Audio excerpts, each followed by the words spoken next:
வணக்கம். பிப்ரவரி 2ஆம் தேதி இன்னைக்கான முதல் பதிவு. பங்குச்சந்தையில் நடந்த சில விஷயங்களை விரைவாக பார்க்கலாம்.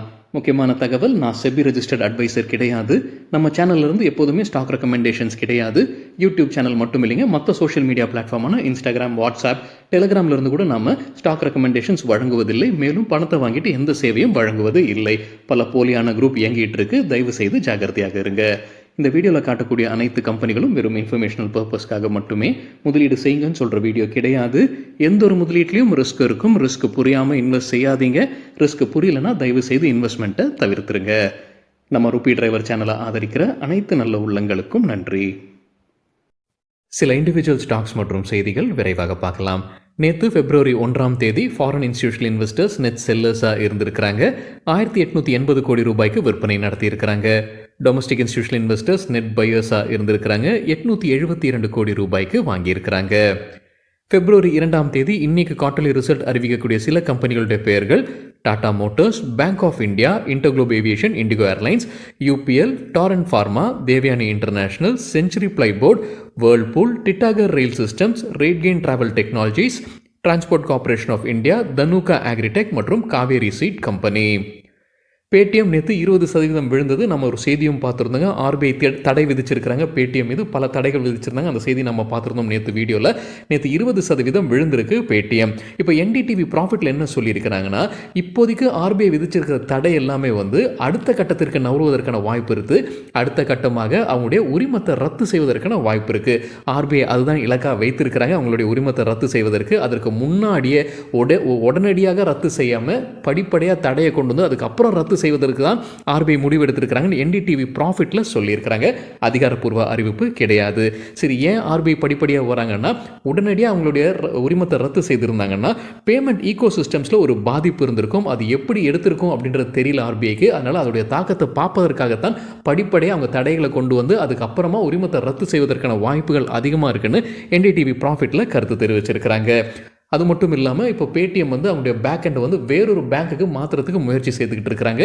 வேறொரு பேங்க்குடன் ஒரு பார்ட்னர்ஷிப்பில் வருவதற்கு. இது குறித்து நேற்று நம்ம வீடியோவில் செய்தி பார்த்துருந்தோம். இது மார்ச் 2022 கம்பெனிக்கு இந்த திட்டம் இருந்திருக்குன்னு என்டிடிவி ப்ராஃபிட்டில் தகவல் சொல்லியிருக்கிறாங்க.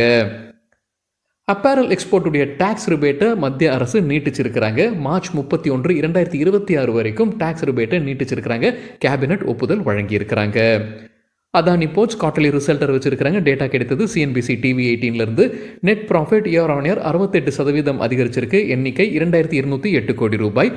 ரெவென்யூ இயர் ஆன் இயர் 45% அதிகரிச்சிருக்கு. எண்ணிக்கை 6920 கோடி ரூபாய்.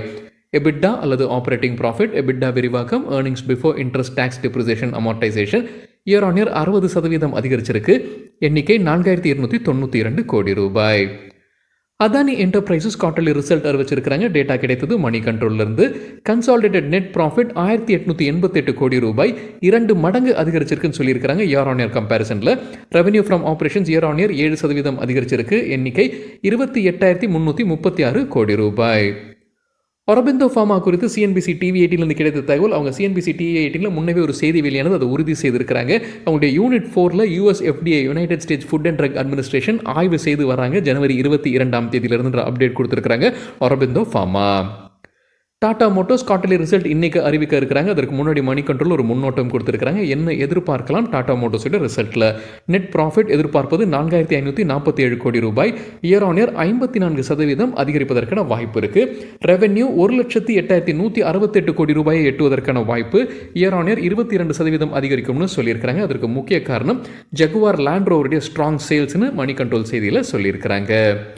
டைட்டன் மற்றொரு டாடா நிறுவனம் குவார்ட்டர்லி ரிசல்ட்டை அறிவிச்சிருக்கிறாங்க. மணி கண்ட்ரோல்லேருந்து கிடைத்த தகவல், net profit year on year பேசிஸில் 10% அதிகரிச்சிருக்கு. எண்ணிக்கை 1040 கோடி ரூபாய்.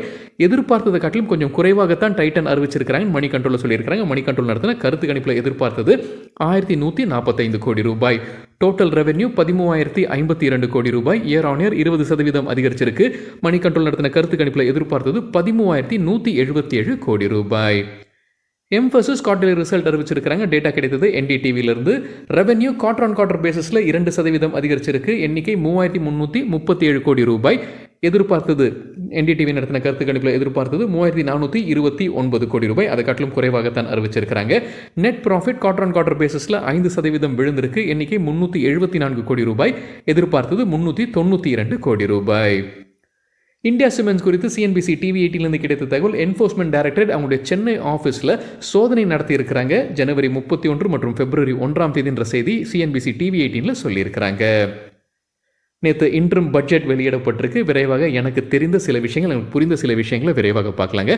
குறிப்பாக டேட்டா கிடைத்தது சிஎன்பிசி டிவி 18 மற்றும் என்டிடிவியிலிருந்து. பிஎம் ஆவாஸ் யோஜனா குறித்து பேசியிருக்கிறாங்க. அது மேலும் அவங்க விரிவாக்கம் செய்கிறாங்க. கூடுதலாக ஃபண்டை உள்ளே கொண்டு வராங்க. பிஎம் ஆவாஸ் யோஜனா வீடு கட்டும் திட்டங்க. ஸோ இது வந்து ரியல் எஸ்டேட் செக்டர் வந்து கொஞ்சம் உன்னிப்பாக கவனிச்சுக்கிட்டு இருப்பாங்க. இப்போ 118.63 லட்சம் வீடுகள் இதனால் பயன்பெற்றுள்ளதாக சொல்லியிருக்கிறாங்க. ஜூன் 2015 தான் இதில் முதலாக அவங்க இந்த திட்டத்தை அறிமுகம் செய்கிறாங்க. இப்போ ஒட்டுமொத்தமாக எவ்வளவு இன்வெஸ்ட்மெண்ட் உள்ளே வந்திருக்கு இந்த திட்டத்தில்? 8.11 லட்சம் கோடிகள். பிஎம் ஆவாஸ் யோஜனா திட்டத்துக்கு கீழே ஒரு துணை திட்டத்தை கொண்டு வராங்க. பிஎம் ஆவாஸ் யோஜனா கிராமின் திட்டம். இதையும் ரியல் எஸ்டேட் செக்டர் வரவேற்றிருக்கிறாங்க. அது மட்டும் இல்லாமல் கேபிட்டல் எக்ஸ்பெண்டிச்சர் 2025க்கு என்னன்றதை நிர்ணயித்திருக்கிறாங்க. அது உயர்த்தி இருக்கிறாங்க 11.1%, 11.11 லட்சம் கோடிகளாக உயர்த்தி இருக்கிறாங்க. ஜிடிபியுடைய 3.4%. இதையும் ரியல் எஸ்டேட் செக்டர் வரவேற்றிருப்பதாக சிஎன்பிசி டிவி 18 தகவல் சொல்லியிருக்கிறாங்க. இந்த பிஎம் ஆவாஸ் யோஜனா கிராமின் திட்டம் வழியாக மேலும் 2 கோடி வீடுகள் பயன்பெறும் அப்டேட் அரசு கொடுத்திருக்கிறாங்க. அடுத்த 5 ஆண்டுல மல்டி மோடல் கனெக்டிவிட்டி அமைக்க போறதாக அமைச்சர் சொல்லியிருக்கிறாங்க. குறிப்பா ரயில் காரிடர்ஸ், ஏர்போர்ட் மற்றும் ரோட் இன்ஃப்ராஸ்ட்ரக்சர்ல மேலும் முதலீடு செய்றாங்க. டாக்ஸ் ரேட்ஸ்ல எந்த மாற்றமும் கிடையாதுன்னு மத்திய நிதி அமைச்சர் அப்டேட் கொடுத்திருக்கிறாங்க.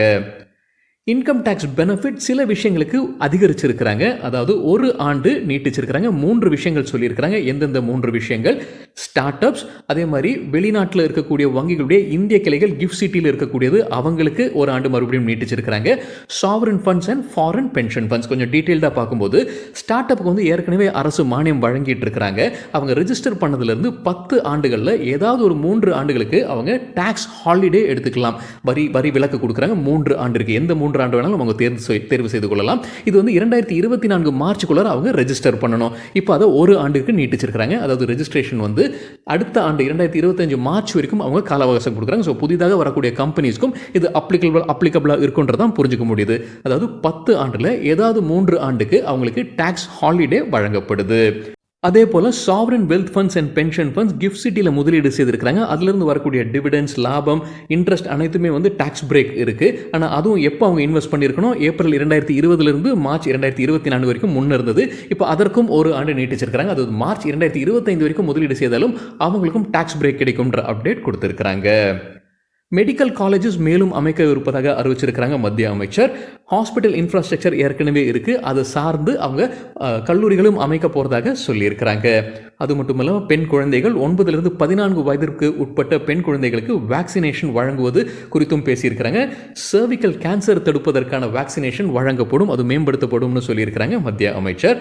அதே மாதிரி அங்கன்வாடி சென்டர்ஸை மேம்படுத்த போகிறதாக சொல்லியிருக்கிறாங்க. ஆயுஷ்மான் பாரத் திட்டத்துக்கு கீழே ஆஷா ஊழியர்கள் மற்றும் அங்கன்வாடி ஊழியர்களை கொண்டு வர போறதாக அறிவிச்சிருக்கிறாங்க மத்திய நிதி அமைச்சர்.